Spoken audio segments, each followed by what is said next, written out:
Bom dia, pátria amada Brasil. Meu abraço a você, meu irmão, minha irmã. Hoje, 19 de outubro de 2025, domingo, quero aqui te abençoar com a palavra de Deus. Nosso texto hoje é o livro de Marcos, Evangelho segundo escreveu Marcos, capítulo 15, versículos 31 e 32, que diz assim: De igual modo, os principais sacerdotes, com os escribas, escarnecendo entre si, diziam: Salvou os outros e a si mesmo não pode salvar-se. Desce agora da cruz o Cristo, o Rei de Israel, para que vejamos e creiamos. Também os que com eles foram crucificados insultavam. Amém? O texto de Marcos, capítulo 15, ele está dentro do contexto, no versículo ao 15, Jesus está diante de Pilatos para ser julgado, já foi preso e tal, vem lá do versículo do capítulo 14, toda essa situação. E aí, do versículo 1 ao 15, ele está diante de Pilatos, sendo julgado por Pilatos, né? Mas do versículo 26, do versículo 16 ao 20, Jesus ele é entregue aos soldados, né? Para ser apanhado, depois levar a cruz. Aí no versículo 21 está registrado que Simão, ele carregou, ajudou Jesus a carregar a cruz, tá certo? Esse Simão é bem interessante a vida dele, tá bom? E depois do versículo 22 ao 32 é a crucificação de Cristo, tá certo? Do versículo 33 ao 41 é a morte de Jesus. Amém? Aí o capítulo 16 vai falar da ressurreição, que ele conversou com o discípulo, apareceu ao discípulo, deu ordem para que evangelizasse, é o que eu estou fazendo aqui, te evangelizando hoje, Deus te abençoe, tá certo? E depois ele subiu aos céus e vai voltar. Vamos aqui ao texto, eu vou fazer aqui uma pergunta. Por que Cristo não desceu da cruz? Porque esse era o grande questionamento dos sacerdotes, dos escribas, né? Aí, por que que Jesus não desceu da cruz? Eu vou dar essa resposta um pouquinho mais adiante, mas primeiro eu quero destacar essa condição que me chama a atenção, chega assim ao coração, chega dói, porque o texto começa assim: de igual modo, os principais sacerdotes com os escribas escarneciam entre si, dizendo: olha, o que me chama a atenção nisso? Jesus é o Cordeiro de Deus que veio ao mundo para tirar o pecado da humanidade pela sua morte na cruz. Está escrito na Escritura, do Velho Testamento, lá do capítulo 3 de Gênesis, versículo 15, já está registrado, e depois vai indo e tal, até chegar o dia em que Jesus veio à Terra, nasceu. Então, e ele se apresenta como sendo o Messias, o Salvador, o Cristo. O Novo Testamento vai registrar isso muito claramente. Mas os sacerdotes, isso me impressiona, porque exatamente aqueles que deveriam confirmar pelas Escrituras e ensinar que o Messias, o Cristo, era de fato o Messias prometido no Velho Testamento, esses estavam escarnecendo de Jesus. Olha, principais sacerdotes, né? Quem deveria ensinar o povo. Os escribas eram os intérpretes da lei.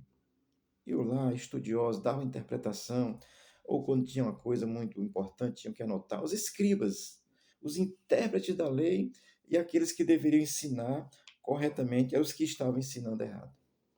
Olha, eu não tenho medo de dizer isso para você. Até hoje, sacerdotes e escribas continuam ensinando errado, porque negam a Cristo. O que aconteceu aqui com os sacerdotes, com os escribas? Eles negaram a Cristo. Irmão, isso é muito interessante. Por que eles negaram a Cristo, gente? É pelo poder religioso. Eu vou trazer isso para o contexto atual. Estou vendo irmãos aí, um querendo matar o outro, porque um disse uma coisa, o outro disse outra e tal, querendo se matar. Sabe o que é isso? É poder religioso. Nesse contexto, eles estavam lá, eles eram Roma, né? Preferiram servir a César do que ao Rei dos Reis, que é Jesus Cristo. Né? Então, isso é poder religioso, querido. Até hoje acontece isso, tá certo? Olha, tenha cuidado, porque os intérpretes da lei, eles continuam aí. São estudiosos, filósofos, intérpretes e tal. E aí isso assim, mas o que é mais me impressiona é porque assim como os escribas e escribas e sacerdotes que estavam lá, intérpretes e os ensinadores da lei, estava ali por poder. Isso é o que a religião faz. Poder. Graça de Deus só em Cristo, tá certo? Agora, poder é o que as pessoas querem, porque às vezes a pessoa vai interpretar a Bíblia não aquilo que a palavra de Deus está dizendo, mas aquilo que lhe é bom, que lhe é agradável. Naquele tempo, os sacerdotes estavam ó, comendo de Roma, né? Então, ali sendo ajudado. E é o que acontece até hoje, querido. E quando há uma interpretação errada, deixa eu dizer isso para você, porque quando há uma interpretação errada, tanto o intérprete como o que está sendo ensinado, os dois vão cair num buraco. Amém? Lá em Mateus capítulo 15, do versículo 1 ao 14, Jesus vai dar um ensinamento sobre isso. Quando chega no versículo 14, ele diz que quando um cego está guiando outro cego, o destino é cair no buraco. Olha, tenha cuidado. Veja se é só uma questão religiosa ou se realmente estão mostrando Cristo para você. O Nazareno nasceu, viveu, morreu. Olha, irmão, porque tanto lá como hoje, e vai continuar até Jesus voltar, a luta pelo poder religioso vai ser grande. Quem luta por religião nega Jesus. Isso acontece até hoje dentro das religiões. Eu prego Jesus. Sou religioso no sentido porque temos que nos identificar com a religião. Sou protestante. Amém? O que eu protesto? Quem nega Cristo.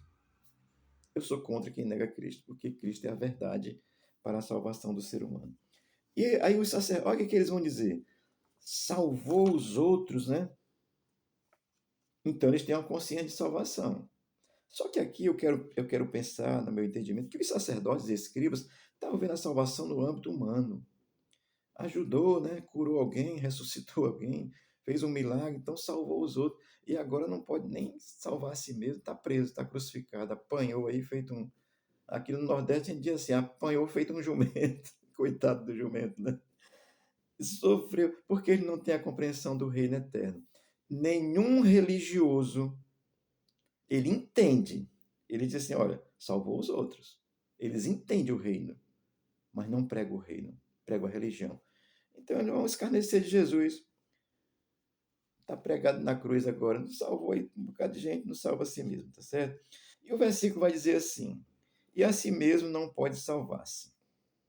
Olha, a limitação e a falta de entendimento da palavra de Deus e o que Cristo representa com o significado dessa salvação que eles estão citando, eles mesmos estão citando aqui, se isso vier apenas de um entendimento religioso, você vai continuar sendo religioso e eu vou dizer, você vai continuar condenado, separado de Deus por conta da sua religião. Pastor, a religião, querido, ela nos dá um certo status e legalmente ela é reconhecida. No Brasil, somos um país laico, né? Todas as religiões são reconhecidas, desde que seja registrada. Aí por aí você já nota o engodo. Por isso é que Cristo ele não é um religioso. Cristo diz, olha, eu sou judeu, mas eu não estou pregando aqui o judaísmo para vocês, não. É uma condição que vocês precisam crer. Porque eu sou o Messias, é isso que ele está dizendo. Mas os principais sacerdotes e os intérpretes da lei, olha, gente, é os principais, tá certo? Porque quando o principal dá uma ordem, o resto segue. Oh, glória, eu siga Jesus. Amém? Olha, e salvou os outros e a si mesmo não pode salvar. Quando a visão é apenas religiosa, vai estar nisso aqui. Por que que eles disseram isso? Olha, eu vou dar a resposta aqui lá do começo que eu fiz. Por que que Jesus não desceu da cruz, como eles estavam questionando tanto? É porque Jesus é a oferta pelo pecado da humanidade. Amém? Jesus tinha que morrer. Está previsto desde o Velho Testamento. Isaías 53, leia lá. Está retratada a morte, o sofrimento, a morte de Jesus Cristo, e que ele levou sobre si o pecado através desse seu sofrimento, tá certo? Então, João vai descrever no capítulo 1, no versículo de 29, depois no 36, ele vai dizer: Eis o Cordeiro de Deus que tira o pecado do mundo. Isso não pode ser só uma frase repetida, precisa crer, entender a verdade, senão vira religião e você papoca com religião e tudo. Amém? Olha, no contexto judaico, um cordeiro era oferecido. Por isso é que Jesus vem como cordeiro. Ele diz que ele é o cordeiro. Ele é o bom pastor, ele é o pão da vida. Tudo isso que a Bíblia retrata são características e figura de Cristo. Mas o que me impressiona é que os sacerdotes, ao invés de dizer, esse é o Messias, esse é o Salvador, eles estão preocupados com a sua religião. Vendem Jesus.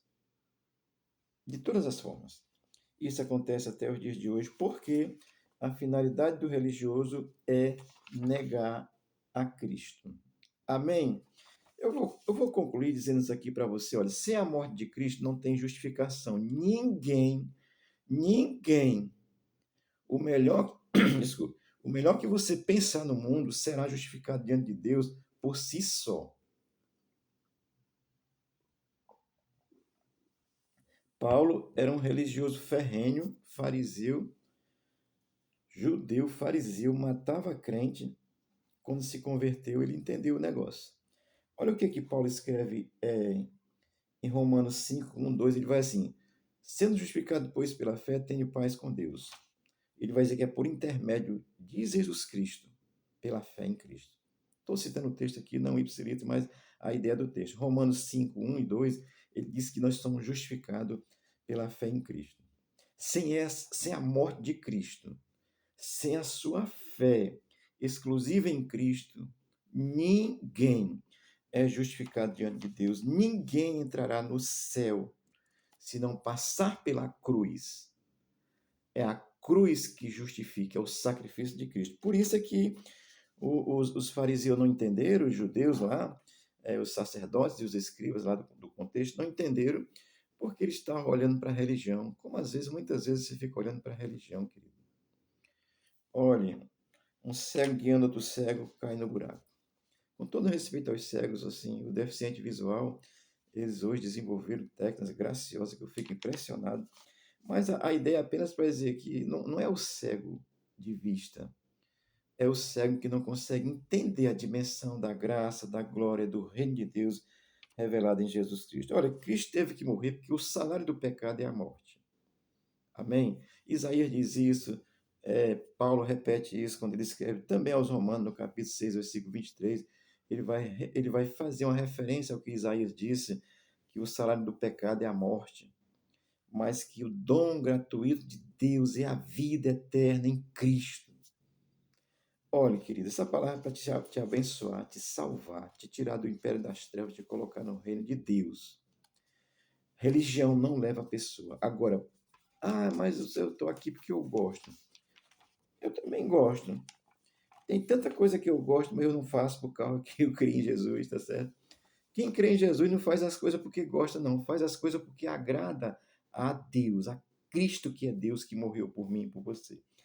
Amém? Então, Cristo tinha que morrer. Por que ele não desceu da cruz?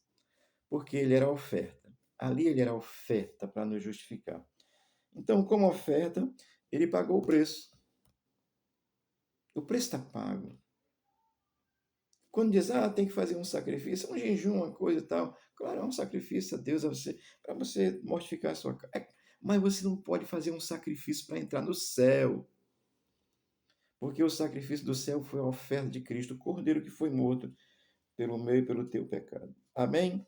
Então, é a morte contra o dom gratuito de Deus, porque Cristo já venceu. Ele é o dom gratuito de Deus com relação à morte eterna. Que Deus te abençoe e você possa crer em Jesus. Não seja um escriba que lê, entende a ler. Eu conheço gente que diz que já leu a Bíblia 50 vezes e continua dizendo que Jesus é apenas um filósofo, né? Porque não consegue entender a dimensão da graça de Deus.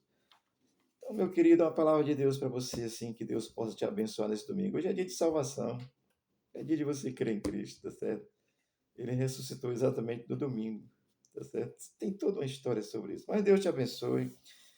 O Senhor se revela a ti de forma graciosa. Olha, nós estamos fazendo um congresso de mulheres. Hoje é o terceiro dia, começou sexta, sábado. Foi bênção de Deus os 2 dias. E hoje certamente não será diferente, não por nossa causa, mas por causa do próprio Deus que tem nos abençoado. Se você quiser vir, é hoje às 18 horas, aqui na rua Guarani, 1938, A João 23, Fortaleza, Ceará. Deus te abençoe. Olhe, A religião tem o seu valor, mas Cristo não é um objeto de valor. Cristo é Deus Salvador. Creia. Amém? O Senhor te abençoe, o Senhor te dê um bom domingo, o Senhor abençoe a tua casa, a tua vida, o Senhor abençoe o Brasil. O Senhor liberte o Brasil desse sistema maligno que está aí governando a nossa pátria ainda. Porque quem governa tudo na realidade é Deus e a nossa resposta virá, a democracia será restaurada. Eu não tenho dúvida disso, porque Deus é soberano. Mas, sobretudo, guarde a fé, é o mais importante, em Cristo. Deus te abençoe. Amém.